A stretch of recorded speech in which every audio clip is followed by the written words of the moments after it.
इस रेसिपी से टिंडे गोश्त बनाएं। आप बार बार यही रेसिपी यूज़ करेंगे। अस्सलामुअलैकुम, welcome back to my channel. Recipe बहुत ही इजी है।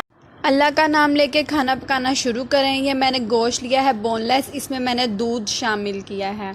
मेन इंग्रेडिएंट दूध है इसमें। और उसके बाद ये मैंने 1 अदद प्याज, 2 टमाटर और हरी मिर्च का पेस्ट बना लिया था। अब मैंने इसको भी दूध के साथ गोश्त में मिक्स कर लेना है। इन तमाम चीज़ों को अच्छे से आपने मिक्स करना है कि ये एक साथ यकजान हो जाए। अब इस टाइम पर मिक्स करने के बाद हमने इसे मैरिनेट करने के लिए रख देना है। तकरीबन आपने 1 से 1.5 घंटा आपने रख लिया है। उसके बाद हम इसमें मसाले शामिल करेंगे। ये मैंने नमक डाला है, पिसी हुई लाल मिर्चें डालूंगी और रेगुलर मसाले हैं, आप अपने टेस्ट के हिसाब से ऊपर नीचे कर सकते हैं। और थोड़ी सी हल्दी शामिल करूँगी। हल्दी डालने के बाद अब मैं इसमें पिसा हुआ साबुत धनिया भी डालूंगी और इसमें कुछ नहीं जाएगा, बस इसके मसाले पूरे हो गए हैं। इनको भी अब आपने अच्छे से मिक्स कर लेना है।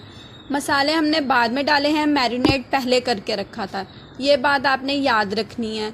इसके बाद मैं इसमें अदरक लहसुन का पेस्ट शामिल करूँगी और उसको भी अच्छे से मिक्स कर लेंगे। साइड पे मैंने टिंडे छील कर उनको पीस में कटिंग कर लिया है।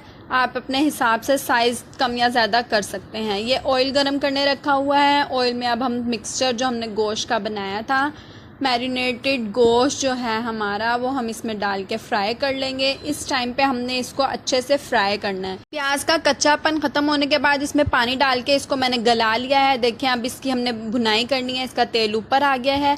जब तेल ऊपर आएगा उसके बाद हमने इसमें टिंडे शामिल किए हैं। अब 10 मिनट टिंडों को भी गला लेंगे। ये हमारी रेसिपी की फ़ाइनल लुक।